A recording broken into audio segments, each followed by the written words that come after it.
Classic Doctor Who. There are hundreds of episodes, and they keep on finding more every few years. Yet, I've barely seen any of them. I'm very much a new Who boy, and whenever I talk about Doctor Who online, I get comments like this, and this, and this, and this, and this, and this. People even call me up and say things like this. Are you even a real Doctor Who fan? If you haven't watched all 12 episodes of the Daleks Master Plan, you're not a true Doctor Who fan. So I finally decided to make a start on my Classic Who journey. I documented myself watching 7 classic stories from 7 classic Doctors. And here's what happened.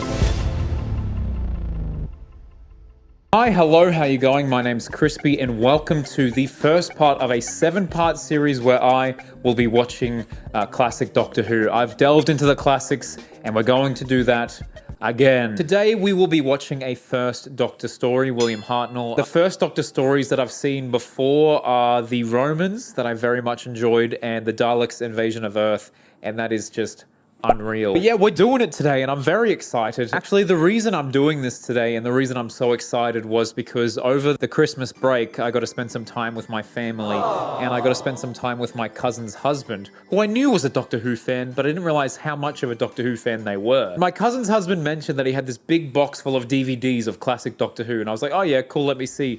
He had so many. There were so many. He was like, hey, go knock yourself out. So I just grabbed at random. I've got a lot of random Doctor Who stories now. So shout out to Tim for making all of this possible today, because in the last few series, trying to find like copies online or being able to like stream it online was insanely tough. Really, really tough. So now we're going to watch it on DVD. But that raised another issue. I don't have a DVD player. Or do I? Hey, welcome to the floor of my house. So late last year, I was feeling really, really nostalgic and missing like elements of my childhood. And one of those elements was playing PlayStation 2 with my sister. We just had like the best time and we would play Lego Star Wars together. It was beautiful. And then stupidly, we sold that PlayStation 2 when I was like, I don't know, 12 or something. And now I'm a 52-year-old man and I was like, damn, I missed that PlayStation. So I went on eBay and I bought another one. And the reason I'm saying this is because I'm pretty sure, I'm not 100% certain, but I'm pretty sure it's a DVD player that plays DVDs. And I have a First Doctor story DVD right here. Today we will be watching The Time Meddler. I have quite literally no idea about this story. I think it's the meddling monk, but let's just see. This whole video will be redundant if the PlayStation 2 doesn't actually play DVDs, and this has all been a big waste of time and a big build-up for nothing. So let's see if the PlayStation can handle The Time Meddler. I truly had no idea whether this was going to work or not, but given the fact that you're watching this video, I think you can guess where this is going. Okay, let's see if this works. Here we go.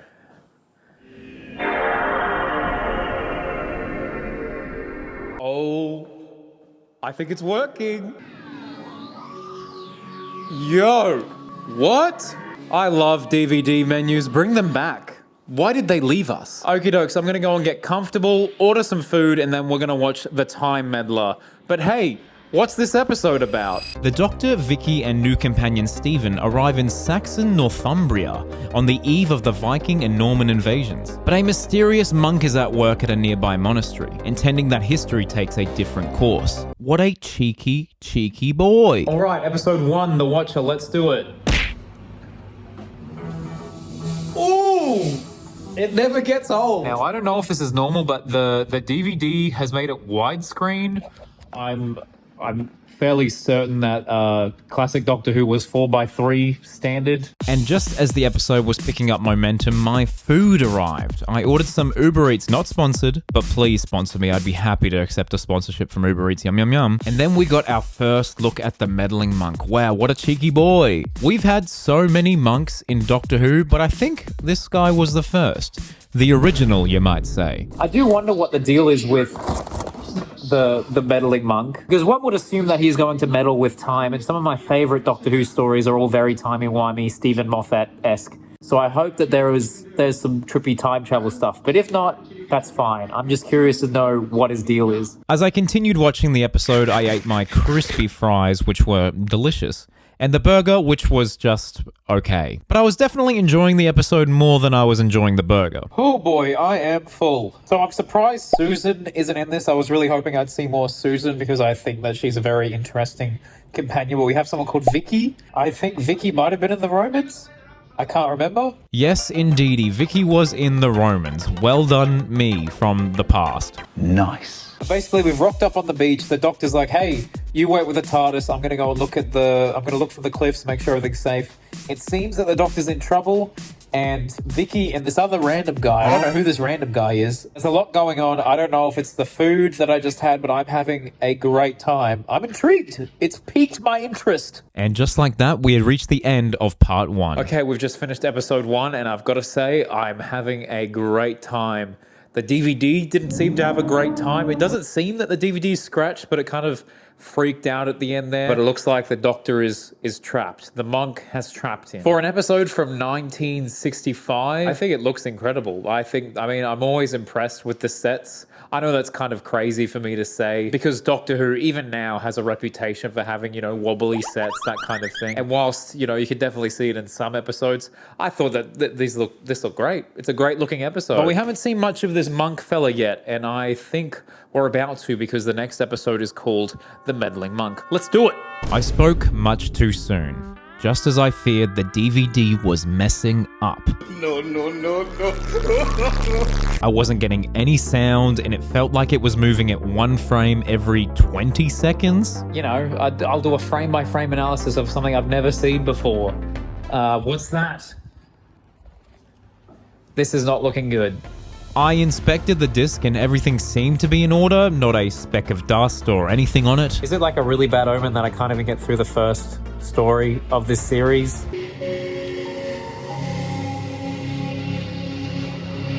Okay, so update. Yeah, the DVD's not working. Tim, what's that all about? I'm kidding, I appreciate you and I love you. It seems to just be episode 2 that's not working. We can try for episode 3 to see if it works, so stick around for that. It seems that episode 2 really doesn't want to play at all. I'm going to go and find it. There's like a Australian archive that has a lot of old Doctor Who, so I'll see if that's there and we can watch it there.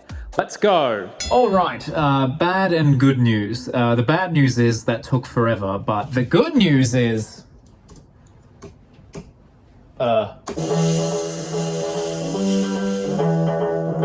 We're back, baby. So thank goodness episode 2 was with us. Even though I didn't have the comfort of my couch, I was able to watch this in the office. And I have to say, right off the bat, this episode starts out looking gorgeous. Nice. How did they afford that boat? I thought that Doctor Who in the 60s had like a $0 budget, and I was impressed by all of the extras and the sheer spectacle of it all. Then we finally got some interaction with the meddling monk, and immediately I was loving his performance. My son, no stranger has knocked on this door for many a day. Welcome them. Liar! He is the king of avoiding the question and thus avoiding telling anyone the truth. He's deflecting! After taking out my aggression on the meddling monk, I was witness to something truly insane. I am currently watching a brutal fight scene right now. And this is at a stage in TV where Doctor Who was kind of pitched as an educational program. Right now we're dealing with the Vikings. People are getting stabbed left, right, and center. And I'm just wondering if anyone called in to the BBC, because it seems nowadays people call into the BBC all the time. Back at the start of 2012 where Matt Smith was like, and still not ginger. The BBC got over 100 complaints because apparently that line of dialogue in Doctor Who is an anti-ginger agenda. That Doctor Who has an anti-ginger agenda. So if that got over 100 complaints, did anyone say anything for like all these guys getting stabbed? Oh, what do you know it? Part 2 had finished. All right. What the heck is going on? To be honest, I was expecting another, oh my gosh, the Doctor's dead cliffhanger, but to have him just, like, he's not there, he's vanished. Very interesting. What's going on? Wow, episode 2, we got a better look at the meddling monk, and he's definitely meddling. He's definitely a cheeky boy. Am I the only one who thinks he looks very much like Patrick Troughton? I'm getting that vibe. But the best scene of the episode, hands down, was when Stephen was like, oh, do you have the description of the man we're looking for? Because they're looking for the Doctor. And the meddling monk's like, oh yeah, he's like an older gentleman, long white hair, black coat. And Stephen's like, cool, thank you. And then Stephen says to Vicky, being like, I never gave him a description. See, he's obviously lying to us. He knows where the Doctor is. He's deflecting. Very smart. I like it when the companions are smart and do stuff and aren't just in the background the whole time. not doing much. So I will say that to Classic Who's credit, they are longer stories. They are usually like 4, 5, 6 parts. And I truly think that allows the companions to shine. So this was very much Stephen and Vicky's episode. But hopefully we can find the Doctor in episode 3. And I'm going to try the DVD again on the TV. And if that doesn't work, this will cut to the computer where I watched the last episode. I mean, I don't want to talk too soon, but I think it's working. Come on, part 3, baby. I mean, watching Doctor Who on a couch in the air conditioning, sometimes I feel like life really gets me down. But today, it's not one of those days. I'm feeling pretty good. This episode's great as well. I'm having a lot of fun. And this story had been a lot of fun. The Doctor and companions were split up, the meddling monk was gaslighting everyone, there was a Viking invasion in the background of this story. It was pretty dang good. But part of me kind of wishes that the meddling monk was more of a threat by now, but maybe I'm about to see that. But I will say one thing I'm pleasantly surprised by that I've already mentioned are the companions. And Stephen, I love the through line of all of these episodes, that Stephen kind of doesn't believe that this is a time machine. Like, he doesn't believe that they're in the Viking ages, and now, just this episode, he's like, you know what? I believe that you have a time machine. I think that's good. I think that's good character work. Speaking of characters, fun fact, this was the first Doctor Who story to only have 2 companions. Well, there you go. He's got a to-do list. That's so funny. I was just complaining about his character motivation, and then they were like, oh, you want his motivation? Here is a step-by-step plan as to exactly what he's doing. But why? What's going on? Well, what's going on is that we get to see the Doctor in a hood. Iconic. Wait a second, hold on. Is that full nip? In this day and age, is that full nip? My goodness. But anyway, the episode finished and it's revealed that the meddling monk too has a TARDIS. The DVD's really struggling, but the monk has a TARDIS.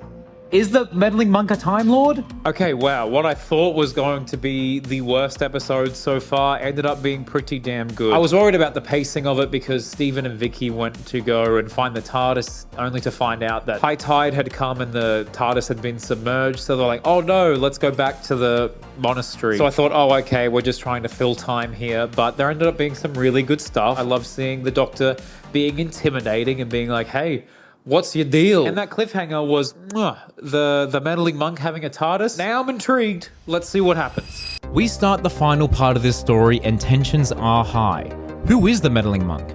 The companions Stephen and Vicky walk around his TARDIS and he's been stealing lots of artifacts. What a cheeky boy. Oh no, it looks like the meddling monk is a bit of a hoarder. He's got a lot of stuff in his TARDIS from all different times. Sure, the Doctor does too, but at least he keeps the console room clean. I was having an absolute blast with this episode. I loved the chemistry between the Doctor and the monk. They were comparing TARDISes at one point. And then the Doctor was like, well, your meddling days are over, and yanked out a bit of the TARDIS so that he couldn't fly it anymore and called it a day. What a king. What is happening now? Does this always happen? Okay, we've just finished the Time Meddler, all 4 parts, and man, let's talk about the last episode for a second. That might be one of my favorite Classic Who episodes of all time. I was unbelievably happy with the meddling monk's motivation because essentially he's a Time Lord and all Time Lords know not to interfere with any historical events. You're there to just watch and observe history. So as soon as I found out that the meddling monk had a TARDIS, I was like, oh no, he's going to be messing up things, you know? He's going to make Queen Victoria meet Elon Musk. Horrible things like that. But instead he's like, no, I kind of want to help history, you know? I was there with Da Vinci when he tried to invent flight. He was there at Stonehenge to help them build that beautiful structure. I think the meddling monk's a really good character. He didn't seem evil, which is funny because from the cover of the DVD, I thought he was going to be this quite the menacing character, but I really like him. He's quite funny. It was quite a comedic episode too. I had a proper laugh out loud moment at the end when the meddling monk's TARDIS was smaller. Yes! Yeah! Wow. Because I fully thought that the Doctor had just kind of like ripped out something from the motor, which meant that the TARDIS couldn't fly anymore. So when there was the reveal that it went, you know, full on Series 8 episode flatline, that made me laugh. I wasn't expecting it. And so now I am fully on board to sign a petition to bring the meddling monk back because I love that character. And they almost set up a return in the thing, in the note that the Doctor leaves to the meddling monk. He's like, what do they say? I'll have to return to release you, which I assume means that the Doctor still has the piece from the TARDIS. Is like, hey, if you want to time travel again, I'll come back and we'll make sure you're all good, but you can't be naughty. So Russell, don't bring Sutak back.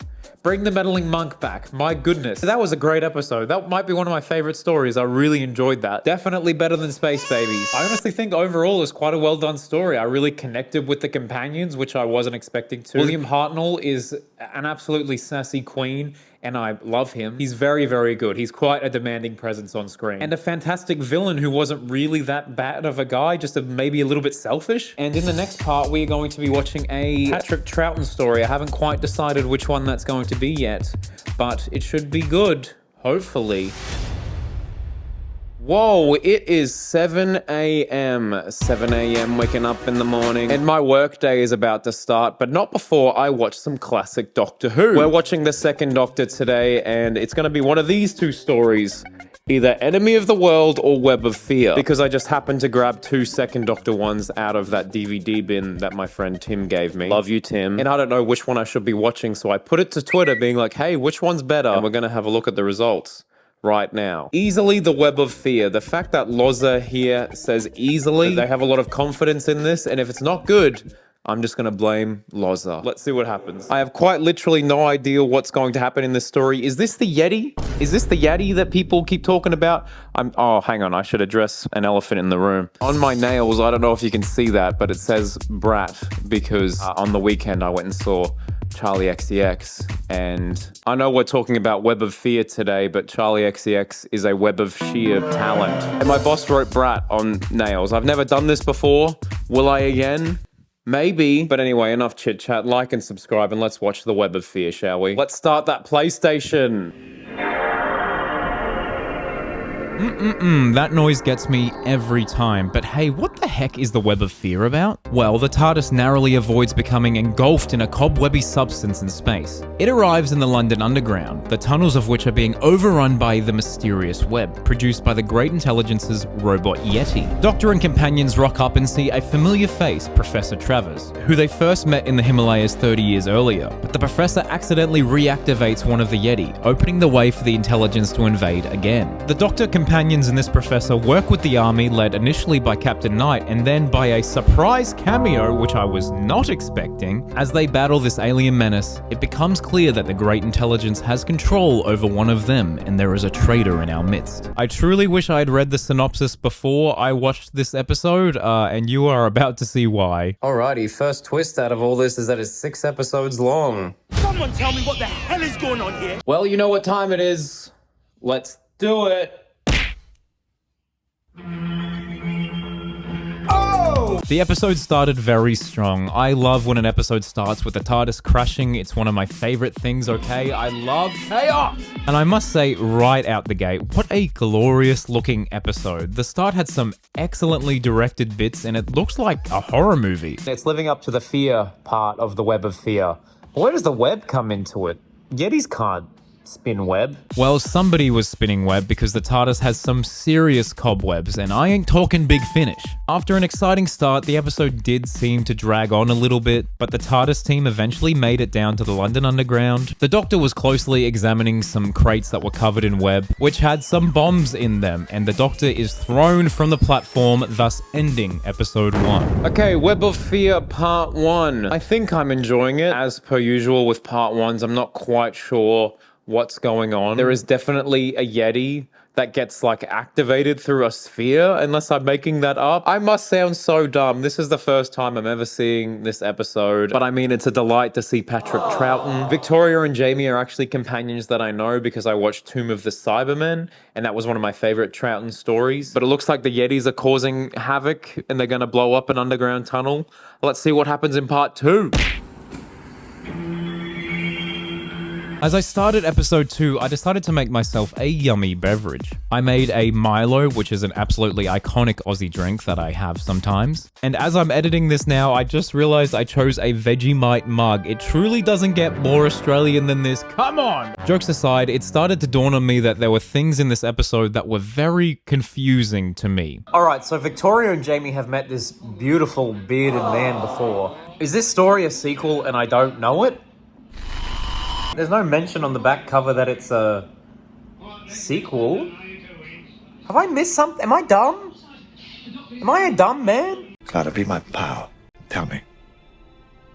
Am I a dumb man? This story was a sequel to the Abominable Snowmen. So there were lots of references and things I was missing and completely misunderstanding. I will say I do love the concepts of like these companions meeting someone in the past and then accidentally meeting them again, but it's way in the future and they've aged and the companions have not. That's fun. Whoa, oh my gosh, Yeti fight scene. These bastards are huge. She's conspiring. So anyway, Jamie and the soldier dude look up and see that the web's approaching. There seems to be no escape, and then there is an incredibly loud screeching noise, and the episode ends. Episode 2, oh boy. Severe lack of Patrick Trout in this episode, but I guess when you have a 6-part story, you gotta kind of spice things up, and hey, get rid of the lead actor for episode 2. This episode had an absolutely incredible action sequence. I love that stuff. That would have popped off in the 60s. And I'm enjoying everyone's motivation. Everyone seems to actually have purpose in this story. There's a lot of being like, hey, the doctor and the companions, they're all spies. Something's going on here, and the Yeti, they're working for the doctor. And they're in the London Underground, or as I like to call it, the Lunderground. And for some reason, it's making me think that the Snowmen in 2012 directly references this episode. Am I making it up? Is the Great Intelligence involved with the Yeti? Is that what's going on? I don't really know what the Great Intelligence is apart from Richard E. Grant. So I could be completely off here and that could be like my brain not functioning well. But I think the Great Intelligence has something to do with this. Anyway, let's watch episode 3. And just as I was starting to get into this story, I was hit with a total shock. This is one of the many episodes from classic Doctor Who that are missing. And to counter this, the BBC made a telesnap for episode 3. Okay, I'm now realizing that this is what they call a telesnap recreation. I've never seen a telesnap reconstruction before. A telesnap recreation is basically the process of recreating a lost television episode by using still photographs taken directly from the television screen during its original broadcast, often combined with surviving audio, basically making a slideshow version of the missing episode. This one's gonna be rough, I think. Enjoying a piece of black and white television, you know, that's not something I tend to usually do. A piece of television from the 60s is not something I tend to do. But watching a reconstructed telesnap, like this is interesting. This is new for me. This is uncharted territory. And just when I thought all hope was lost, I saw a familiar face. Did the Brigadier just rock up? Oh my gosh, it is the Brigadier. What? In his first ever Doctor Who appearance, what? Wow, it is a Lethbridge Stewart. That is, I had absolutely zero clue that the Brig met the second Doctor. But even with a familiar face, I did really struggle to get through episode 3. It's my face when watching this episode. Whoa, we're officially halfway through this story, and telesnap recreations, nuh-uh, not for me. It's fine, honestly. I'm glad that this episode is preserved in some form. I'm pretty sure they did an animated version. They did do an animated version of Web of Fear episode 3, which I will check out sometime. Oh, maybe not. Mr. TARDIS's video is called "Oh dear, what's happened with Web of Fear episode 3?" Mr. TARDIS does not seem very happy about it. Is this the weird oh, my light just died. Is that the one with weird animation? Anyway, look, I was just very surprised that the Brigadier rocked up, and as I said, I didn't know that the Brigadier met the second Doctor. I think that's awesome. But I'm sure a lot of the people watching this video will know that there are a plethora of Doctor Who episodes that have been erased from existence. And to put everything simply, back in the 60s, a lot of the old Doctor Who episodes were recorded over from the BBC because it was like a storage issue. You couldn't actually hold a physical piece of media for that long, so they used it for other shows. So there's a lot of Doctor Who episodes that are missing, and Web of Fear 3 is one of them. Or is it? Apparently this episode exists and someone has a copy of it and it's been stolen and they've done it for purely financial reasons. So there's like a private collector? So there's someone holding this episode for ransom? Huh? Let it go. Okay, I'm going to be very, very late for work and I can't use the excuse, oh, I was watching a telesnap reconstruction. So I'm going to go. I'm very interested in this episode so far. I think I'm following along with everything, and I'm pretty sure the rest of the episodes are there in their entirety. So I will see you after work, or probably tomorrow morning. Good morning, everyone. It is day 2 of the Web of Fear. Oh, I'm so scared. So essentially, I checked that poll I put out on Twitter, and everyone was like, hey, you should definitely be watching Enemy of the World instead, because I've now realized, doing just a teeny bit of research, that this is in fact a sequel to an earlier story called The Abominable Snowman. So I'm watching a sequel with a telesnap, which is not great for me. Nah, f it, I'm still having a good time with this story. I mean, I like Troughton, I'm enjoying the companions, and the Yeti look pretty damn cool. But I'm going to finish this story this morning, so I'm going to stop faffing about, and we're going to watch it right now. And with episode 4, I decided to have some brekkie, which was exciting. A balanced breakfast and classic Doctor Who is the perfect way to start your day. 9 out of 10 doctors agree. Anyway, episode 4 has an ensemble cast. There are so many people in this episode, but I think I just witnessed a bit of Doctor Who history. So he's just told the brig about how he is a time traveler and how he can travel throughout time and space in the TARDIS. And I think that's a bit of history. I think I just witnessed a bit of history, you know, one of the Doctor's most beloved friends and companions finding out about the TARDIS for the first time. I think that's pretty special. Oh, something's happening. Seeing stuff like this reminds me as to why I'm doing this series. I want to see important bits of Doctor Who lore, so that was pretty special to me. Okay, so it's definitely the Great Intelligence, and it seems that the Intelligence somehow lured the Doctor here for some reason. I'm not quite sure how the Doctor fits into their plan, but the Intelligence are after and have captured the magnificently bearded man. And then there was an insane fight scene. Look at these Yetis, they are such a formidable force. The Yeti are huge. They are massive. They're out of here.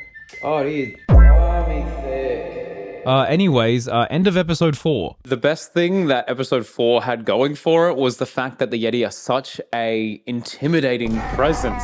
They are huge. They're actually a physically intimidating presence, which I don't think we get like that much of in New Who. I mean, we've been dealing with gods and stuff a lot recently, and that's a different kind of threat. But these guys, the Yeti are like, bam! Bam! And they took out their entire army. The only person to survive is the brig. Thank God he survived. I feel like Doctor Who would be very, very different if the brig died in his first appearance. But if the Yeti don't feel like punching you, they use their damn silly string, which is a fate worse than death. I hate silly string. I hate running into spider webs. That is horrible. But hey, pretty damn good episode. Let's get into episode 5. Episode 5 started and I was watching Patrick Troughton and remembering just how good he is as the Doctor. We wouldn't have the show today if Patrick Troughton's Doctor didn't work out. He is an absolute presence on the screen and I can see why Matt Smith has him as his favourite Doctor. I just love Patrick Troughton as the Doctor. They're still running the plot thread that someone in their midst is a traitor. I don't know who it's going to be. It can't be any of the Doctor and companions. I don't think it's the brig. As I continued watching, it finally struck me as to what the connection was from this episode to 2012's The Snowman. So something just hit me. In 2012's The Snowman, which is another Great Intelligence story, the Doctor has a lunchbox with the London Underground map on it. And I'm pretty sure that gives the Great Intelligence the idea to attack the London Underground. So the Snowman is a prequel to this, and this is a sequel to the Abominable Snowman.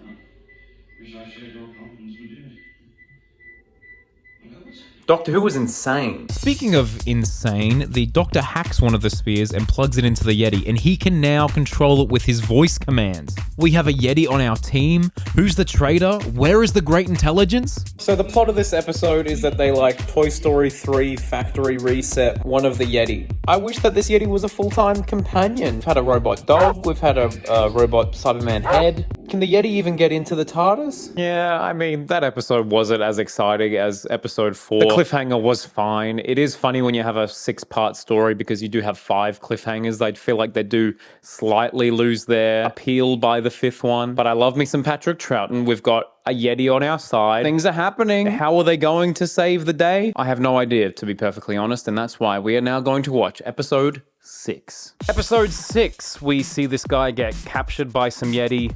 Patrick Troughton plays the flute. Whoa, flute alert, there it is. The Yeti are actually incredibly terrifying and loud, but they also look like they'd give a really nice hug.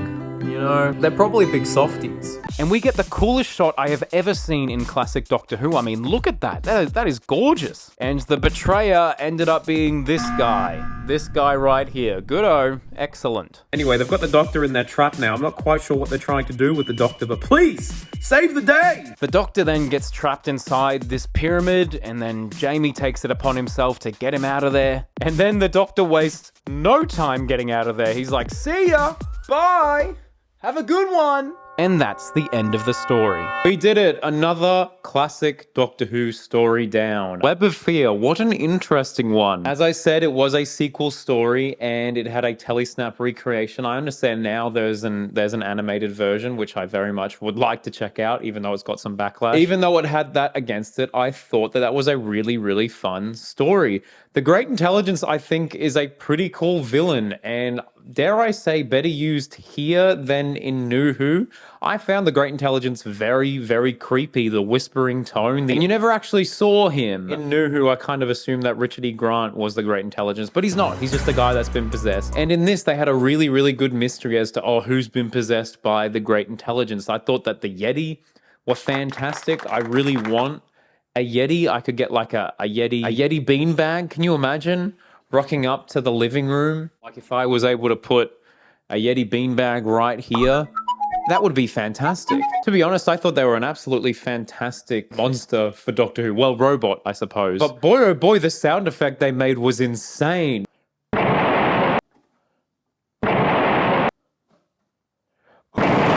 That would have scared the absolute bejesus out of me in the 60s. So look, I had a lot of fun with it. It had quite a large cast, but given the number of episodes, I felt like we actually got a bit of time with each of the cast, and I kind of understood their motivations a bit more. Did it need to have that many people? Probably not, but it was good. Patrick Troughton is one of the greats. Jamie, Scottish Jamie, he was fantastic. I feel like Victoria kind of got sidelined a bit in this story. I felt like they were trying to constantly find things for her to do, but I enjoyed the chemistry of the whole TARDIS team. I thought that that's quite fun, especially in the last scene here when they're trying to get back to the TARDIS and they're like, oh, we're gonna go. What if the Yeti come back? And the Doctor's like, the Yeti? Pff, what? You just got to worry about if the trains come back on. And the companion's like, the trains?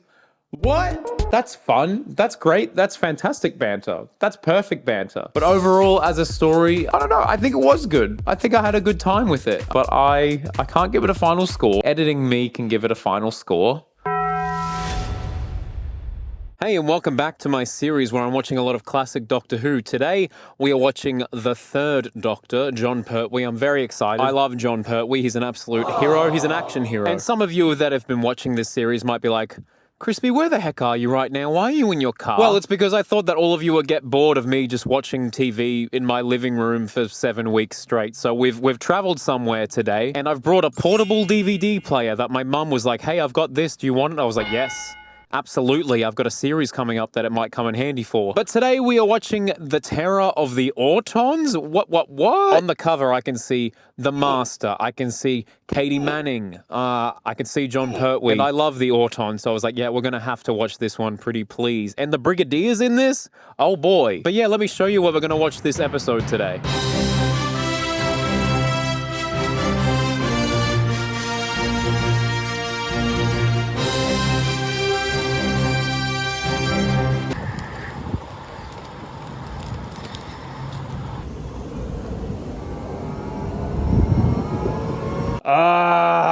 So I went to all that effort. I was really proud of those shots. I was really excited for the episode.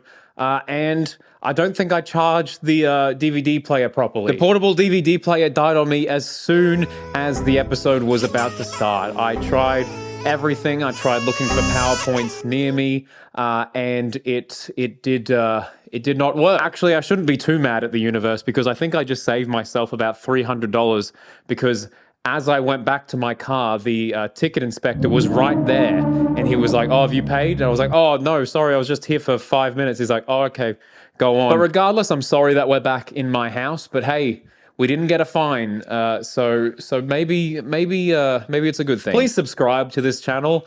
I am trying to put in effort with this series, even if the universe has other plans. Anyway, what's the synopsis for this episode? The third Doctor and unit work to stop the Master.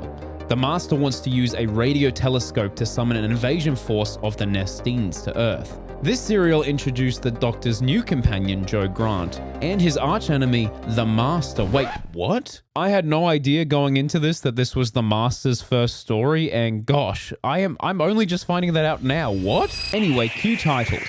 The Master lands his TARDIS that's disguised like a truck. It's nice to see a working chameleon circuit for once. So the Master's TARDIS has disguised as a truck, and it looks ridiculous, but I'm all for it. The Master then sneaks his way into a radio tower, and by sneaks, I mean straight up kills this scientist and plugs the Nestine consciousness into the radio tower.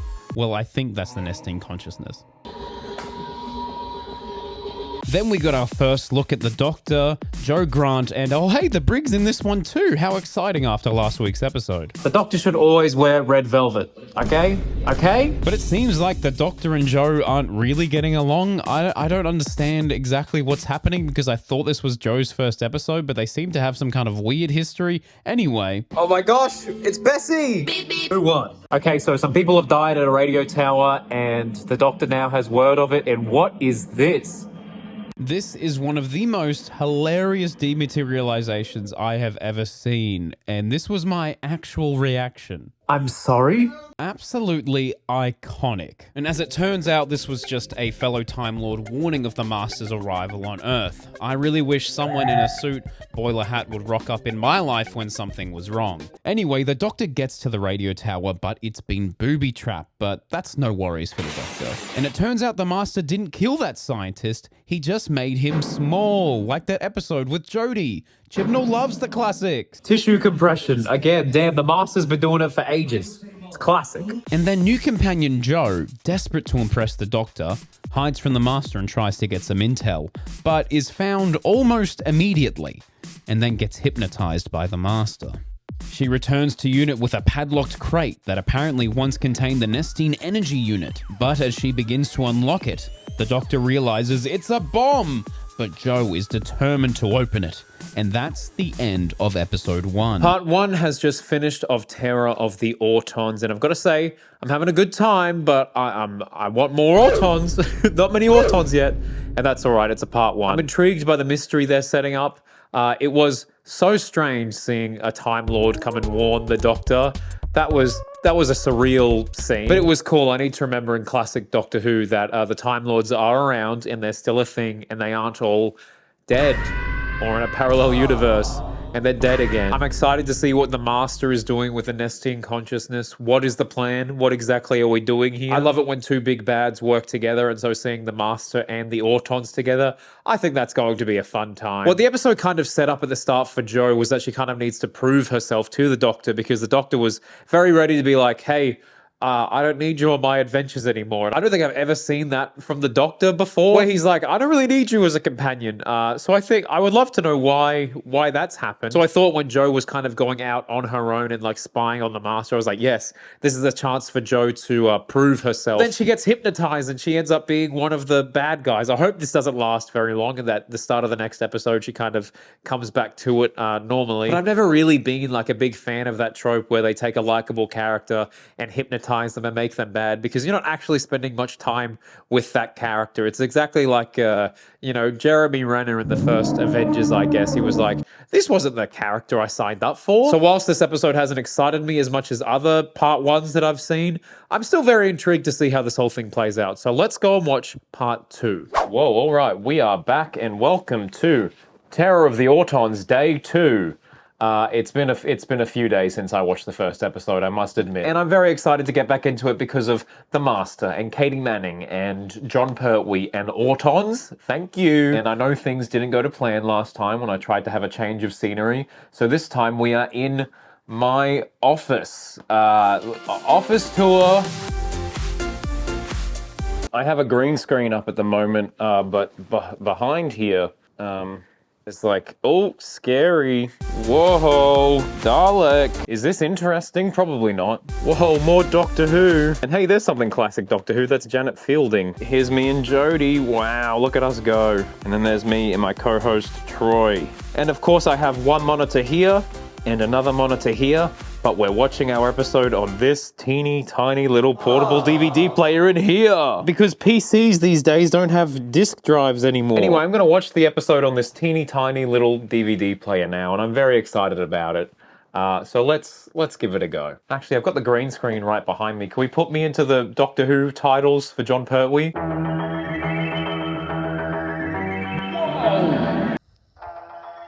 Ooh. I mean, there's something just really awesome, even just hearing the audio come out of these tiny, tiny speakers that makes us feel more nostalgic than it should be. This episode started strong with the Master showing off exactly what the Nestine consciousness plastic can do, like make a very comfy couch. Cool. It's like he's on Shark Tank and he's pitching this product. Anyway, this guy McDermott confronts the Master, and then the Master invites him to sit on the plastic couch, which comes alive, collapses, and suffocates him. Oh wow, that is dark. Joe then becomes unhypnotized and everything seems to get back on track. And then the Master continues his Shark Tank endeavors with this little freak. What is that thing? I truly do not like the look of this thing. Yeah. I'm pretty sure that's my sleep paralysis demon. I absolutely hate it, but if there was a minifigure of this, I would cop it so fast. Moving swiftly onwards, this demonic thing then comes alive in one of the greatest Doctor Who scenes of all time. What in the Teletubbies is this? So the Master's plan is to lure the Doctor to the circus where that little Teletubby freaky guy is. And the Master has said that he's going to destroy the Doctor at the circus, so let's see how this goes. Then this little guy picks up some pace and starts killing. He's a killing machine. I should probably mention that whilst all of this is happening, the Doctor and Joe found the Master's TARDIS and broke in. And I still don't like how everyone is treating Joe in this episode. This episode is bonkers so far, but my one critique is what they're doing with Joe. Everyone, including the Doctor, is just like, stay in the background. Stay in the background is literally a quote from the Brigadier here. The Doctor then gets donked over the head and is rescued by an arriving police car.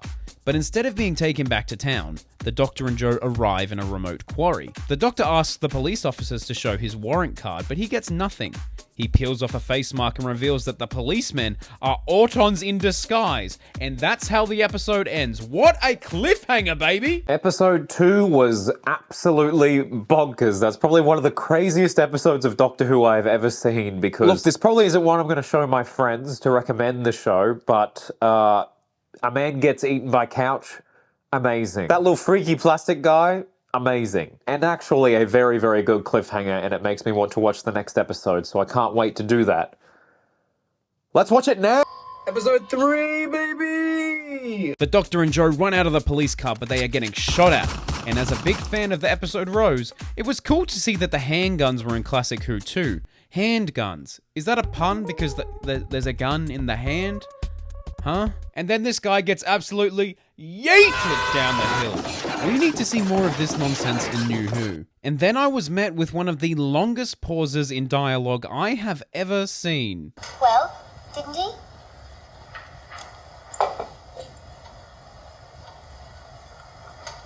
You're quite right, Joe. I'll apologise. That was one of the longest line delivery pauses I have ever seen.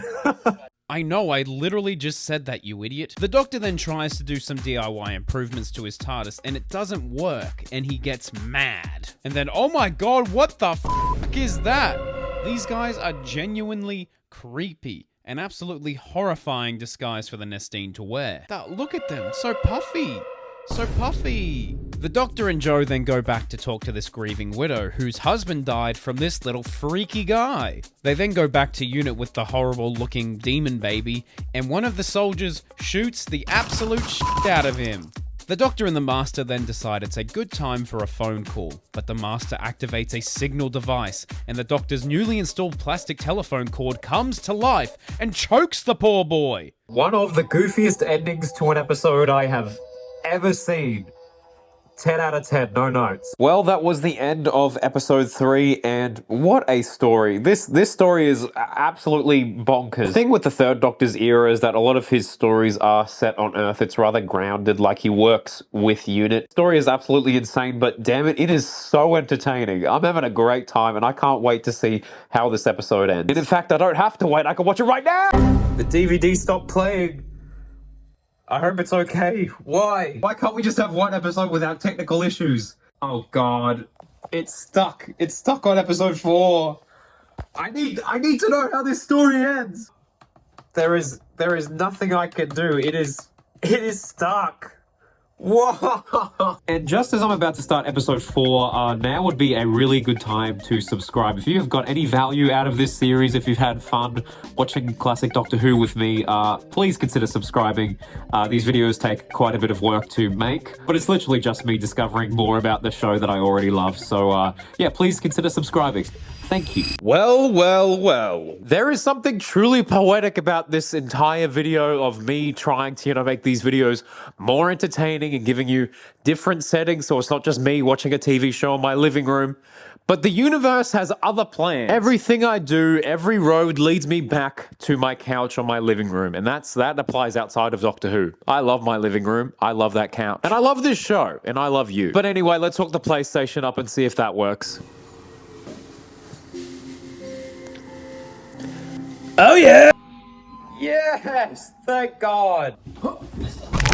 The Doctor and Jo are investigating these plastic daffodils that the Autons have been handing out, and oh my gosh, it just attacked Jo, and the plastic started suffocating her, and honestly, I found it hard to watch. I truly hate, the idea of suffocation, so that's probably the most intimidating scene this entire episode. It's been a pretty goofy episode, but I like it. The Master then rocks up, and Jo blurts out that UNIT knows where the Autons' whereabouts is and are planning an airstrike.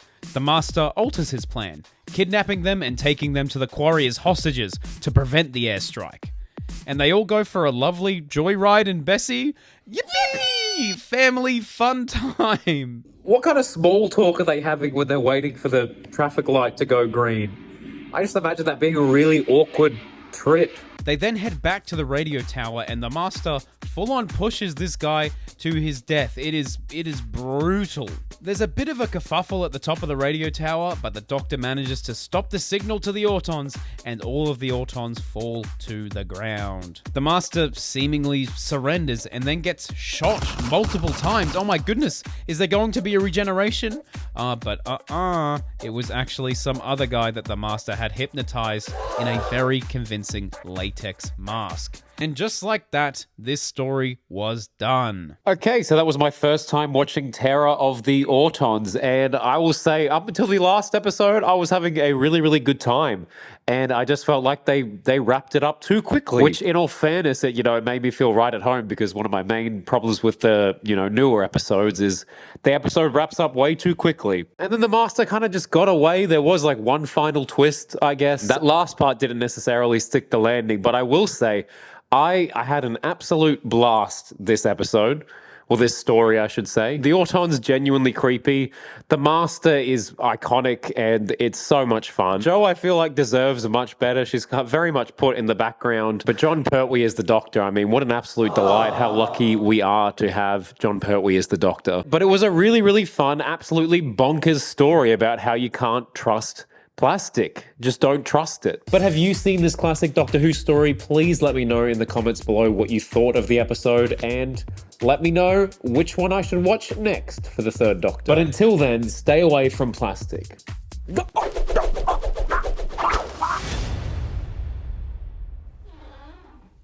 Uh-oh. Scarf alert. Scarf alert. Yeah, if you couldn't guess, we're watching Tom Baker today, and I am very, very excited about it. The last Tom Baker episode I watched was City of Death, and that is probably one of the greatest Doctor Who episodes I have ever seen. And Tom Baker is the Doctor for a lot of people, In New Who, a lot of people go, oh, David Tennant, he's the Doctor. He's like the one big popular Doctor. Tom Baker absolutely was that for classic Doctor Who, so I'm excited to delve more into that universe. Because I have dipped my hands back into Tim's DVD pile of classic Doctor Who, and I have The Deadly Assassin. Can we get a close-up of that? Is that going to work? But yeah, I'm excited for this one. I have quite literally never heard of this story, so I don't know if that's a good or a bad thing. But yeah, Tom Baker is looking absolutely fly on the front cover, and it looks like that is the master there. Whenever I look up crispy Doctor Who to try and find my own videos, this guy comes up because he's the crispy master. Not me, I'm the crispy professional. He is the crispy master. I can't believe I just said that. But hey, what the heck is this story about? The Doctor returns to Gallifrey after a precognitive dream of assassinating the Time Lord President. Framed for the murder, he must prove his innocence by investigating the real culprit, his archenemy, the Master. The investigation leads him to the Matrix, a virtual world, to uncover the Master's plot to destroy Gallifrey and seize control of the universe. The deadly assassin, huh? There's only one assassin in Doctor Who that I know, and they're the greatest assassin in the universe. Hi. Ah, jump scare. All right, let's watch this thing. Hello? Is this gonna work? What is happening? It's refusing to read the disc. Tim, no. Please work. Come on. There's gotta be a chance that this works. I think we're in. I think we're fine. Jeez Louise, you had me worried there for a second. Right off the bat, I am met with a gorgeous TARDIS interior that I didn't really recognize, but oh, there's our boy Tom. He's landed on Gallifrey and everyone seems pretty mad that he's there. The set design this episode is amazing. The arrival of the Doctor's unregistered TARDIS in a high-security area raises the tension of an already tense day. The President is resigning and is about to name his successor. And I mean, look at these costumes. Come on, they look fantastic. And oh, who is that? Is that the Crispy Master? The Doctor then infiltrates the resignation announcement by stealing a Time Lord ceremonial robes. And then the Doctor grabs a rifle, aims, and fires. The President falls down dead. Did he just shoot the President? What? Okay, so that was the Deadly Assassin Part 1. Did the Doctor just assassinate the President of Gallifrey? He's really getting all hell-bent up in here. What's that about? I feel like the whole episode is kind of leading to him being framed for this, so I'll reserve judgment if that's what actually happened. But so far, I'm having a great time. The costuming, amazing. The set design, amazing. My favorite line, of course, was that guy being like, oh, have you had a facelift? And he's like, yeah, several so far. They do that all the time in New Who, and so it's nice to see that, oh yeah, it was a thing in classic Doctor Who as well. And what I wasn't expecting was that this episode is companion light. There is no companion. I'm not quite sure where this takes place in the Fourth Doctor's story, but that's cool. I like seeing a Doctor solo adventure. I like seeing how they are when there is no companion. So let's get into part 2. Part 2 begins with the Doctor obviously getting arrested because it looks like he shot the President. But the President died before he could name a successor. And there's this guy called Goth. Crazy name, by the way. He thought that he would be next in line. The Doctor then invokes Article 17 of the Gallifreyan Constitution, making himself a candidate for president, which is just insane. But he is given 48 hours to prove his innocence. So the President is dead and he didn't name a successor, so the Time Lords are like, hey, we gotta have an election really, really quick. We gotta have an election quick, but we need to get rid of this. We need to execute the Doctor before we have an election. Time Lord politics. Oh! The Doctor then gets a stern talking to from the Time Lords, and I love how he's just drawing. He's just doodling. I love that. So it looks like there is a strong chance that the Doctor is going to get vaporized, but he explained to the High Council, was like, hey, I left a note. I told you guys I had a premonition that something bad was going to happen, and you did nothing. And now they all seem to be arguing about the Doctor while the Doctor just does his little cartoons. Very cool. Is that Tom Baker actually doing the cartoon? I feel like so many Doctor actors are good at drawing. Like, I remember Peter Capaldi, he loved to draw all the time. The Master is then told by someone that the Doctor has found this legal loophole. But the Master fully anticipated this. What is he planning, the crispy boy? The Master wants to see the Doctor die, and the Master wants to see all Time Lords dead. And spoiler alert, He gets it done in series 12. Cut back to the Doctor, and there's this very comical chalk outline of a Time Lord on the ground. And for a pretty serious story, that felt so out of place. I don't know if that's just me. Maybe I've seen one too many Naked Gun movies. The Doctor then finds this miniaturized dude and figures out that he's dealing with the Master.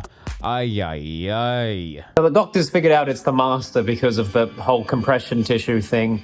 So it was a bit obvious that it was you, the Master. If you wanted to hide your identity more, don't use your like main trick. And the Doctor has a theory as to what the Master's plan is. Gallifrey has this machine, this Matrix type thing, where they can, forecast future events. And the Master has wired himself into this and projected the foresight that the President's going to die into the Doctor's brain to set him up. He's about to go into the Matrix. The Doctor then enters the Matrix, and what follows is one of the wildest Doctor Who sequences I have ever seen. He is met by some kind of warrior, then a surgeon, then he goes into a jungle and his foot gets stuck on a railroad track, and there's a train coming, and that's the end of episode 2. Wowee! Deadly Assassin Part 2. We have just finished it, and I'm loving this story. The ending was not what I expected at all. When that warrior came out, I was like, wait, is the Deadly Assassin something else entirely? But then we had the surgeon and a train. And I was like, oh no, we're just going all weird, all dream sequence stuff. And I love dream sequences. Like Inception is one of my favorite movies of all time. I love when Doctor Who does dream stuff, like Last Christmas, the Zygon inversion. And the fact that this was obviously like filmed in the 70s just gives it this otherworldly, surreal feel. I'm all in. I'm fully in on this story. I am intrigued to see how on earth the Doctor gets out of this one, because it really does look like he killed the president, but I don't think he did. And the other guy that's running for president is like, hey, if I become president, we're getting rid of Article 17 so that this type of stuff never happens again. If there's a criminal, you don't get any rights, you just get sentenced to death. Doesn't seem like a great guy. I'm having an absolute blast with this story. I'm very intrigued to see what happens in the next part, so let's get into it. Part 3 of The Deadly Assassin is here, and little did I know I was about to watch one of Doctor Who's more controversial episodes. The Doctor braced for impact, but since it's a dream, nothing happened. And then these goofy-ass eyes appeared in the side of a cliff face. I love classic Doctor Who. It's so weird, it's so goofy looking, but it's perfect. And then Pennywise rocked up, because why not scar children some more? That's horrifying. Pennywise, get out of here, man. But the madness doesn't end there. He then gets shot at by a biplane because someone is tracking him. I think there's another bad hooded figure in this episode. I'm not sure if the Master's actually in this Matrix or if it's his accomplice. Well, it looks like I was right on the money. In the Matrix, the Doctor fashions a blowpipe and strikes the assassin, only for the assassin to shoot back at the Doctor. Then, back on Gallifrey, there is more death. Everyone's backstabbing everyone. The death toll is astronomical this episode. It is revealed that the Master's accomplice was in fact Goth. What a cheeky, cheeky boy. Whoa, plot twist of the century. How did I not see that coming? Of course it's him. Oh my gosh, hang on, whoa, there's a full fight scene happening right now. This episode is epic. A fight scene ensues between the two of them, and the episode ends with Goth seemingly drowning the Doctor? That's dark. All right, that was part 3, and this story has it all. It has twists, it has turns, it has weird dreamlike things, it has fight scenes, and I think the one thing I did know about this episode, well, I've heard about it, I didn't realize it was this episode, was the controversial ending of Tom Baker drowning at the end there. It's a well-known and controversial moment in Doctor Who history. It drew significant criticism, particularly from media watchdog Mary Whitehouse. The scene was edited from the final master tape after its initial broadcast due to concerns about its impact on children, who would have to wait a week to find out if the Doctor had survived. Yeah, I can imagine being a kid and being like, did the Doctor just drown? But man, I'm having an absolutely fantastic time with this story, and unlike the kids in the 70s, I don't have to wait a week, and neither do you. Let's go into part 4. Part 4 is here, and I've got to say, I'm having a very good time with this episode. Luckily, the Doctor doesn't drown and is able to get out of the Matrix. The Doctor then lets everyone know about Goth. They trace the location of their lair, where they find the Master's lifeless body. He seems to have died from natural causes. They then cut to Goth, who is in dire need of a new skincare routine. But he too is nearing death, and he was power hungry after learning that he wasn't going to be president. So he then dies. Goth dies. So he never reveals what the Master's plan was. So this guy wants to flip the narrative, huh? He's like, hey, to maintain a good public image with the Time Lords, let's say that Goth and the Master got into an altercation. Goth brought down the Master, but ultimately died himself. So he's a hero. Very political, hashtag Doctor Who's gone woke. Surprise, surprise, the Master faked his own death. He then steals the sash and rod, which are the keys to the Eye of Harmony. So this whole time, the Master just wanted this sash of Rassilon? What's so fancy about a sash? He wants to use the Eye of Harmony to restart his regeneration cycle. The Master gets to work, the ground starts shaking beneath him, and the Doctor and the Master get into a fight. The Doctor wrestles with the Master and basically sorts out the matter with violence because this is classic Doctor Who. The day is saved and the Doctor goes home. But the final image of this story is haunting, implying that the Master will be back. And that's the end of The Deadly Assassin. And that's it, The Deadly Assassin. We've finished it. Going in with zero expectations for this story, like I truly knew nothing about it. That was fantastic. I really, really enjoyed that. That might be one of my favorite classic Doctor Who episodes ever. For a companion light episode that's set on Gallifrey and it has a bunch of twists and turns and dream sequences, it was just so damn cool. I absolutely adore Tom Baker as the Doctor. He's so charismatic. He's very funny. He had a few good one-liners in this. Like just after he got out of the Matrix and it's all smoking here and he's like, oh, I thought this was a non-smoking pod. It's funny stuff. It's good stuff. But hey, if you've seen The Deadly Assassin, let me know what you thought of the episode in the comments below. Pretty please, I would love to know what you think. Yeah, I had a great time. Thank you. An excellent suggestion with The Deadly Assassin. Yo, listen up, here's a story about a little guy that lives in a Who world. Hi everybody and welcome back. This is part 5 of Crispy Pro watches classic Doctor Who. And today we are watching the 5th Doctor, one of the best Doctors, probably top 15 I say. Pete Davison, he's a fantastic Doctor. No, Peter Davison is the Doctor that we are watching today. I've seen a few of the 5th Doctor's stories before and they are pretty damn good. I watched the Cyberman one where, spoiler alert, Adric dies, and that was a very good story. It was a good story. I've actually had the privilege of meeting this man before and interviewing him, and he was a very, very nice guy. But let me just dip my hand into the DVD box. Thank you, Tim. And what are we watching today? Oh, wow! It's The Visitation. Now, much like every story that I've chosen for this series, I've never seen this before, and I chose this purely because I thought the cover looked cool. Look how scary that dude is. So make sure you stick around to the end to see if I like this episode or not. Let's plug it into the PlayStation. But hey, what the heck is this story about? The 5th Doctor tries to take Tegan back to Heathrow Airport, but the TARDIS arrives in the 17th century instead of the 20th. The time travelers find a space capsule has crash-landed nearby, and its alien occupants, 3 Pteroleptil, is that how you say that word, Pteroleptil? They've escaped, and they intend to wipe out all human life on Earth by releasing rats infected with an enhanced strain of the Great Plague. All right, you know the drill by now. It is time to play part 1 of The Visitation.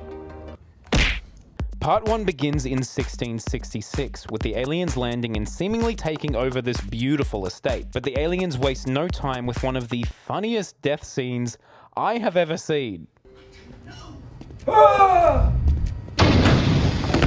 Speaking of things that took me out, I mean, look at this costume. Oh my goodness, is that Gucci? We've got a blinged out baddie right here, wowee. And then we cut back to the TARDIS and there's the 5th Doctor, Adric, Nyssa and Tegan, a full TARDIS team. But it seems as though Tegan wanted to head back to Heathrow. Tegan's one of the best Doctor Who companions. Is it because she's Australian? Maybe. Is it because the actress tweeted me one time? Maybe. I don't know. Maybe I'm biased. Tegan and Nyssa enter the control room only to find out that they have landed at Heathrow, but 3 centuries too early. I really thought this was going to be Tegan's last episode, but they were 300 years too early in the airport, and aviation hasn't been invented yet. The TARDIS team decide to go looking, and as soon as they arrive, they are attacked by villagers. More violence in classic Doctor Who. That's what classic Doctor Who needs. More violence. Anyway, they meet this cool dude, and he takes them for safety inside the barn. So there was obviously some kind of alien that landed in the comet firework shower. But did they cause the plague? Am I missing something? Let's continue watching. The Scooby Gang do some more investigating. The Doctor notices a wall where there shouldn't be one. While he continues his investigation of the wall, Nyssa goes to the front door and lets the others in. But when they return, the Doctor is nowhere to be found. As the four stand there and try to figure out where the heck he's gone, a figure shuts and locks the door behind them. Oh no, cliffhanger! Okay, part 1 has finished, and I will say that I'm enjoying it, but it does seem like a pretty generic part 1 so far. Quite an overcrowded TARDIS team, and I'm worried that they all won't be used to their full potential. We know what that's like in modern Doctor Who. But I do like the TARDIS team kind of investigating a spooky place, and it seems that the Doctor is trapped. Now, companions are trapped somewhere else, and there is one blinged out baddie that's going to be causing all the problems. So let's not waste any time and get into part 2 right now! Part 2 begins with the Doctor appearing through the wall and explains it's a holographic energy barrier, which reminded me of a different show. I love that illusion. One of my favorite shows as a kid was called Wicked Science. It was this incredibly niche Australian TV show about these 2 kid geniuses. And one of the inventions they had on the show was this hologram that looks like a brick wall. So I appreciate that. Maybe they took inspiration from this very episode of Doctor Who. But yeah, anyway, let's keep the ball rolling. And then this sneaky guy comes around and causes chaos. He stuns Adric and Tegan. Not as in shocks them, he actually stuns them. And when Adric and Tegan wake up, they wake up to this guy. Look at this guy. Who are you? Who is this? Oh my gosh. This cute little guy interrogates them about the Doctor, but I mean, you can't take that face seriously, can you? Look at him. Meanwhile, the villagers all seem to be wearing matching bracelets, which is just so cute. I love that for them. But enough about accessories. The Doctor seemingly gets captured, and it looks like he's about to get executed?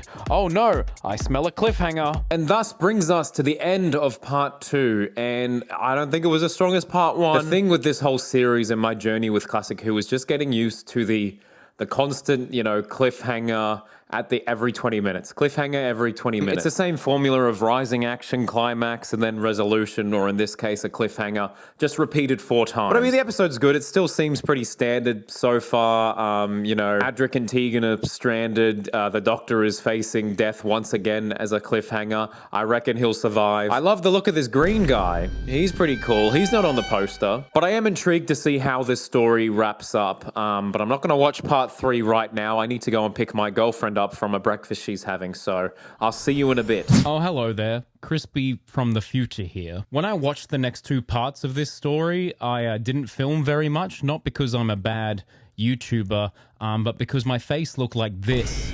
I recently had a surgery and it made my face swell up like this. So I was feeling a little bit camera conscious, but I needed some time to recover, so I was like, why not chuck on some classic Doctor Who, because I'm really getting into classic Doctor Who again, and it was a comfort for me, but I just watched these stories in my bed. But let's get into part 3. Part 3 begins and the alien leader still needs the Doctor alive, so he makes the mind control villagers go and get him. Meanwhile, at the TARDIS, Adric and Nyssa are working on a machine, the Sonic Booster, to fight the aliens. And then the alien puts one of those mind control bracelets on Tegan too, because the companions in this era seem to get mind controlled a lot, or maybe it's just the stories I'm choosing. The robot then grabs the Doctor and brings him to the manor house. The Doctor then offers to take the alien off Earth, but alien's like, nah, I'm good. His whole plan is to wipe out the humans by a deadly plague of rats. Rats. Rats. Where the rats? And then the cliffhanger of this story is Tegan opening a cage full of rats. Whoa. Let's get into part 4. The Doctor gets rid of those hideous bracelets and Tegan is free from the mind control. The alien leaves for his secret base in London, while sending his robot to take over the TARDIS. But Nyssa and Adric destroy the robot with their sonic booster. Bang! The TARDIS crew finally regroup and they head to London because that's where the alien's base is. There's a bit of a fight, but during the struggle, a torch sets some hay on fire, and one of the alien weapons explodes in flames, making the fire so much worse. The plague sample gets thrown into the fire, destroying the alien's plans. But this fire is not slowing down at all. The Doctor and his companions escape, but the Doctor realizes that the fire happening right now is at Pudding Lane, the exact place where the Great Fire of London started. In other words, the Doctor is indirectly involved in one of the biggest disasters to happen in London's history. So that's cool. And that's the end of this wild story. It truly is a wild story. But no, I thought the story was fine. I think it was a bit unfair of me to watch The Deadly Assassin before this one, because The Deadly Assassin might be up there for one of my favorite stories of Classic Who, maybe of Doctor Who in general. Like, that, it was so good. I think it really is a Tegan story. They spend a lot of time with Tegan, even though part of it she is kind of like possessed. But I did really enjoy the twist at the end of this episode, and they like tie it to a historic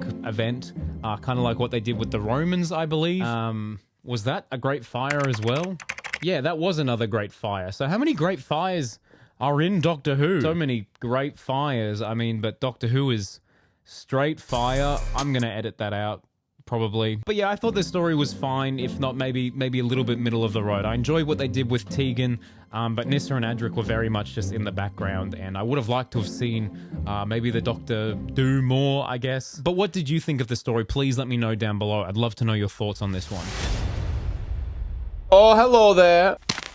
Oh, hello there! And welcome back to Crispy Pro. Today we're watching, The Two Doctors. It's a multi-doctor special. Let's get crazy. I was really excited for this one because, I mean, look at the cover. We've got a Sontaran, we've got Colin Baker, and Patrick Troughton. What are these guys doing teaming up? But this week's going to be a little different.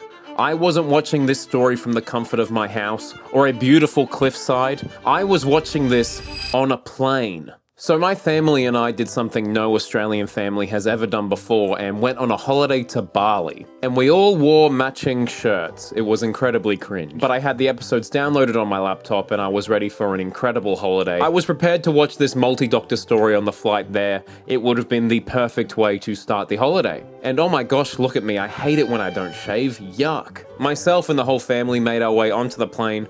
We got comfortable into our seats, and I was ready to watch the first multi-doctor story I had seen since 2013 at my local cinema. Oh well, I guess the reality war was a multi-doctor story. Anyway, whatever. So I got comfortable, said g'day to the bloke next to me. He was very nice. And then the plane took off, so I got my laptop out and I realized I had downloaded the episodes onto my work computer, not my personal computer, like an idiot. So anyway, the whole holiday went by. We had a fantastic time, saw some waterfalls, did some quad biking, and relaxed like a gosh damn king. And then on the flight home, I finally watched The Two Doctors. Finally. What's this story about? The paths of the 2nd and 6th Doctor cross an alien omnivore's plan to steal a secret of the Time Lords with the help of the Sontarans. Okay, let's get back into it. I'm on the flight home from the holiday. I have a clean-shaven face, thank goodness. My cousin is sat next to me and he's relaxing like a goddamn king as well. More on him in a second. But the episode started and gosh damn, I love the Colin Baker era intro sequence. It's so much fun. It's so colorful. It should also be noted that I was just taking notes on the plane whilst watching these episodes there on my laptop. And I haven't looked at these notes for a while and some of my comments are wild. To my surprise, the episode started with the 2nd Doctor and Jamie. Unlike the 50th anniversary where you have to wait 15 minutes to see good old David Tennant, these guys are straight into the action. The 2nd Doctor and Jamie arrive at a space station on a secret Time Lord mission to stop a dangerous time experiment. And they meet this dude outside who asks if he can purchase Jamie? Huh? What? I don't like the cannibal undertones already. And I mean, to be honest, I was already feeling a little bit sick on the flight. And the 2nd Doctor says, 1 meal a day is quite sufficient, Jamie. And after my holiday, I kind of agree. I ate so much. I ate way too much. I put on so much weight. Anyway, 10 minutes later, the Sixth Doctor finally rocks up and he's fishing with Perry. What an absolute vibe that is. I love it when the Doctor and the companions are just hanging out. Sometimes that's something we don't really see. It's just kind of a glimpse into, you know, the fun side of traveling where it's not being chased by Daleks or Cybermen. But I will say, from the stories I've seen of Perry, I feel like Perry's one of those companions that is just constantly annoyed by the Doctor. Am I making any sense there? Is that a weird take? Is she sick of the Doctor? Also, speaking of sick, my cousin next to me was actually sick on the plane at this point, so that was fun. He threw up in a bag right next to me. It was truly surreal watching this program with, you know, cannibal undertones with the smell of sick 30,000 feet in the air. Anyway, the episode keeps cutting back between the 6th and 2nd Doctors. And then the 6th Doctor rocks up to the same space station that we saw the 2nd Doctor and Jamie at, but everything is dark. The smell of decay and death is everywhere. Perry then faints, and then they snoop around this office looking for clues. The Doctor discovers the scientist's day journal and the Time Lord's objections to the experiments. He refuses to believe his people are responsible for the massacre. Perry suggests someone is trying to frame the Time Lords and drive a wedge between them and the Third Zone governments, whatever that means. Cut back to Earth and the weird cannibal man kills an old lady. And then back at the station, I've got to say, this is one of the coolest Doctor Who sets I've seen in a while. It feels weirdly nostalgic. It's giving, you know, McDonald's playground and laser tag. Meanwhile, the Zontarans have summoned a ship, and we get introduced to Oscar and Anita, and they run a restaurant in the city. This story is really just about food. Oscar and Anita see the ship fly past and they're like, what the heck is that? But back on the spaceship, we have an epic cliffhanger. Emphasis on the hanger. Perry is attacked by a humanoid in rags. Her cries distract the Doctor. He is hit by a gas trap and falls unconscious, getting stuck in wires. And that's the end of episode 1. And here was my in-the-moment reaction to episode 1. Okay, let's move on to episode 2. Once again, with classic Doctor Who, the cliffhanger is solved almost immediately with, oh no, the Doctor's fine, don't worry about it. But the Doctor and Perry meet up with Jamie. How cool's that? I like that. But how did he get here? The Doctor, Perry, and Jamie are like, where the heck is Patrick Troughton's 2nd Doctor? They don't actually say that, but wouldn't that be funny? They deduce that the Sontarans have probably taken him, which they have. So they get in the TARDIS and try and find the 2nd Doctor. They dematerialize and run into Oscar and Anita. Oscar thinks that they're undercover cops because of the police box and decides to help out. Now, there are a lot of characters here, but I think the bad guy's plan was to use the Doctor's DNA somehow to harness time travel? I just have a note here that says in order to make a TARDIS, you need Time Lord DNA. Rassilon set it up, the cheeky boy. He is a cheeky boy. The 6th Doctor and Jamie make it to the cellar, where they find the machine that says it's almost ready to use. Unfortunately, the Sontarans have heard him. Outside, Shockeye catches up with Perry. That's the name of this scary guy, Shockeye. He's a shock to the eye, alright. I'm kidding, he's beautiful. She trips and falls. Shockeye looms over her, muttering with delight. And this was truly a horrifying cliffhanger. Here was my reaction. And I will say, so far, for a multi-Doctor story, this story is only 3 parts, and we've just finished 2 parts, and the Doctors haven't even met yet. What's going on? They should have called it, you know, the 2 separate Doctors. We're an hour and a half into this thing, but I am having a good time. It's a weird episode. Maybe too many characters, but it's weird. Let's move on to part 3. On the flight, I had a cheeky little sandwich to begin this episode. I can't believe I'm eating during this episode anyway. The Sontaran has Jamie at gunpoint and demands the Doctor go into the machine so that it can work as a time machine. Jamie then f***ing stabs the Sontaran and they run out of there. And then we finally see the 6th and the 2nd Doctor meet. That is a big old fan moment here. That's the reason that I'm doing this series right now. I love seeing moments like this during this series. So yeah, if you've got any value out of this series and me, you know, discovering my love for classic Doctor Who, please consider subscribing. We've got a whole lot of good stuff coming. So yeah, the 2nd Doctor is stuck in this chair, which reminded me of The End of Time. Another story with 2 Doctors. Think about it, but their efforts seems to be short-lived as the 2nd Doctor gets captured again. Meanwhile, Perry looks like she's about to get eaten, and I just don't like this guy. I hate Shockeye. Get out of here. They do some experiments on the 2nd Doctor and he ends up looking like Shockeye. Oh no! Doctor, no! Please! And their tummies are grumbling, and they get a little bit peckish. They get so hungry, so they hit the town. The boys are hitting the town for a feed. And as off-putting as it is to see Patrick Troughton act like this, He's absolutely crushing it, and you can tell he's having a lot of fun.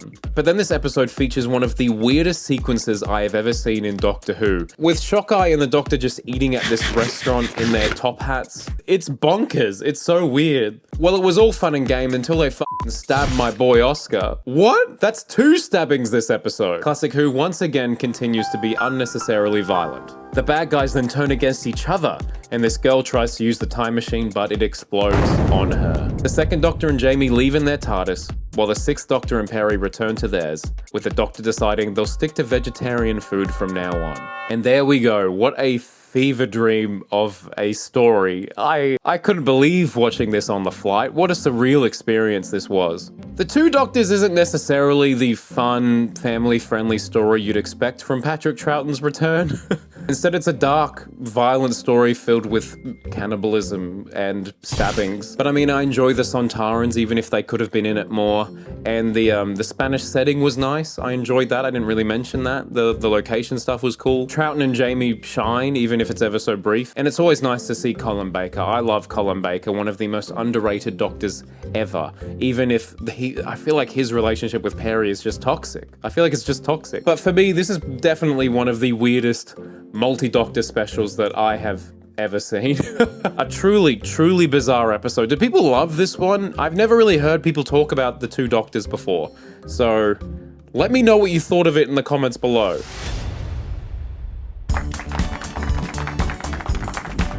Oh yeah! Oh yeah! The seventh Doctor, Sylvester McCoy. I really hope everyone's enjoyed this series thus far, but it's not over yet. We have one more story to watch. And I've got this DVD collection here from Tim. Tim, you've been a legend, thank you. But I realized that I've grabbed so many stories and there isn't a single Sylvester McCoy story in here. So what the heck are we gonna watch today? Well, for me right now, as I'm filming this video, the Interstellar Song Contest just came out. And at the end of that, there was a massive reveal that Mrs. Flood was in fact the Rani. I know, shocker. But I don't know much about the Rani. I know that they are a Time Lord. I know that they're a Time Lady, and that they are a scientist, and that they're only in 2 stories. And one of those happens to be a Sylvester McCoy story. So in order for me to do my research for the season 2 finale, which has been probably out for months when you're seeing this video, but I have no idea. I hope the finale is good. It's been a really fun season. We are going to watch Time and the Rani, which is the first serial of the 24th season of Doctor Who. And another fun fact is that I think this was the first episode with Sylvester McCoy as the Doctor. And it's got Mel in it. Ooh, this could make the finale very interesting. Well, I think this is essential viewing. Let's see if I can get it hooked up to the TV. We're on. Is this the intro? What? This isn't...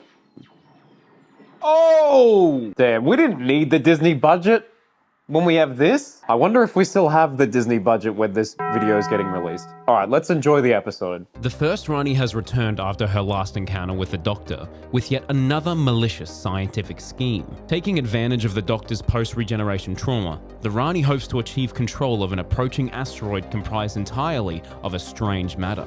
Can the Doctor figure out he is being used for the Rani's evil experiment? And what is behind the door that Rani won't allow the Doctor past? The Rani makes her way onto the TARDIS and there is a freshly regenerated Doctor. Look at that! That looks better than I remembered. Was that like a remastered something? Anyway, one of the best looking intro sequences ever. What I'm curious about is how is the Rani such a fan favorite character if she's only appeared in 2 stories? I'm very intrigued by that. And it's good to see that she's wearing red here because she was wearing red in the Interstellar Song Contest, so I like that there's some consistency there. The 7th Doctor falls. He is suffering from a post-regeneration high and is acting more wild than usual. We're in the Rani's lab here, I believe, and she is doing some strange experiments. We see that she's housing Albert Einstein and some other various geniuses.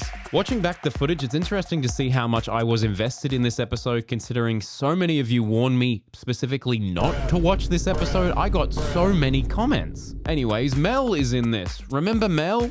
They brought her back for the new series and she just kind of stood there. Anyway, Mel begins to run and then sees this person and they start doing the weapons run. She trips on this trap, gets stuck in a big floating ball and then f***ing explodes. Now let's talk about cosplay, because the Rani is gaslighting the Doctor into thinking she's Mel. I thought the meddling monk was Classic Who's #1 gaslighter. Absolutely not. This takes it to a new level. The Rani attempts to convince the Doctor to repair some of the broken machinery in his lab, and then Sylvester, of course, has to play the spoons. Here's a fun fact. I actually met Sylvester. I was a cameraman for the 50% Boys when they interviewed him, and Sylvester's a very, very nice guy. But at the convention he was doing, he played the spoons on my head. Then I was blessed with one of the best Doctor choosing their outfit scenes ever. Goodbye, Christmas Invasion. Hello, Time in the Rani. I have very much enjoyed this rewatch for moments like that. And then Mel gets caught in one of those bubbles, and the episode ends. Okay, and that is the end of part 1, and I've got to say, I am enjoying this a lot more than I thought I would. I forgot how much I enjoy a Doctor's first story, especially if they're doing the, post-regeneration. They're a bit hazy. And it seems that the Rani has taken full advantage of that and is doing the absolute most to trick and gaslight the Doctor. I'll have to look it up, but whoever the actress is that's playing the Rani is doing a stellar job, because she can be really stern, like, yes, I'm a time lady, and then she can be like, I'm Bonnie. Oh, Doctor, please help me. it's good stuff. Let's get on with part 2. Part 2 has officially started, and I think it's also worth saying just how good Sylvester is. He's absolutely fantastic. I've seen a few Sylvester episodes, but it's nice to see that he was this good right from the get-go. He's an absolute class act. Part 2 is here, and Mel's fine. She landed in a lake. It's all good. The Doctor starts asking a few more questions and starts doubting what Mel, in quotation marks, Mel, is saying. But then the real Mel is confronted with this handsome beast. Oh, hello. Oh, we love it. Look at you. Uh-oh, the Doctor just brought up the fact that, one of the materials we should be using is a biodegradable thing. We don't want to be using non-biodegradables like you do back on Earth, Mel. Uh-oh, is that commentary on us as the human race? Oh, Doctor Who's gone woke. Hashtag go woke, go broke. Meanwhile, the Doctor is slowly working it out. He's realized that he's been duped. Call him bloody Doctor Duped. I feel like it was a note from Sylvester that he needs to get the spoons in at least every episode of his season. And then this handsome beast tries to capture Mel. But because the Rani is cosplaying, he gets confused and captures her instead. Nothing like a taste of your own medicine, Rani. Then real Mel finds the Doctor and confronts him. And then pulls this move? What the heck? Can I see that again? Whoa, what? And then they keep going. It becomes a WWE match. What is happening? But it's not long until they are friends again. Meanwhile, we get to see the Rani's TARDIS exterior, and it's so damn cool. Look at it. It's a pyramid. The Rani meets back up with the Doctor and reveals her identity. And Sylvester has got moves. Round 2, baby, let's go! And then the episode ends with the Doctor getting stuck in this pit with another handsome beast. Ah! Now look, I've seen a few Sylvester stories. I saw The Curse of Fenric and The Remembrance of the Dalek. And those are 2 fan favorite, worldwide esteemed, worldwide acclaimed episodes. I haven't really heard much of this episode, The Time in the Rani. But I've got to say, I'm having I'm having the time of my life. I'm really enjoying this story. I can't say that I'm enjoying it more than those other 2. But unfortunately, I have to go to work to pay rent, which is annoying. So I'll see you in part 3 of this fantastic story. But before we do, hey, why not consider subscribing to the channel? This series has been a lot of fun to make, and it's a shame that it's coming to an end, but I do intend to do more stuff like this in the future, so please subscribe to the channel. It takes 2 seconds and it's free, and I would very much appreciate it if you did. Thank you. All right, see you in part 3. Hello, it's like 6 days later, and Wish World is tonight. So there is no point messing around. We're going to finish The Time in the Rani. I'm very much enjoying this story so far. So let's see what part 3 has for us. The Doctor is able to escape attack because these weird bat things get fed, and the Doctor's like, I'm a bounce, I'm get out of here. Anyway, I bloody love Sylvester. Look at this physical comedy. He's just a born performer. I just want to know what's behind the door. What is behind the mysterious door? They've been playing on this mystery for so long now, and it's annoyed me. I'm getting flashbacks to Series 10 with the Vault. Shut up about the Vault, because there are other things going on, like Mel being attacked by this handsome beast, and he used a little tongue action? Meanwhile, this guy shows the Doctor the center of leisure and explains that his people have become lazy. Look at them all, they're just chilling. They're doom scrolling on TikTok. The Rani then turns on this disco ball in the center of leisure, releasing killer insects. I had no idea what the fuck was happening. Murder on the dance floor, am I right?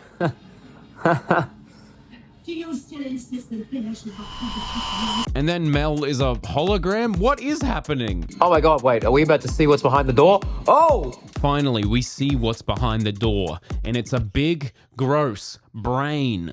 The Rani then feeds the Doctor's intellect into the brain, and it starts working. The Doctor's brain suggests a new approach to the problem that she is trying to solve, and the episode ends. Ah, okay, so the episode just ended, and it looks like the Doctor's getting uploaded to this massive, scary-looking brain. The Rani's plan is coming together, and I really hope that episode 4... Oh my gosh.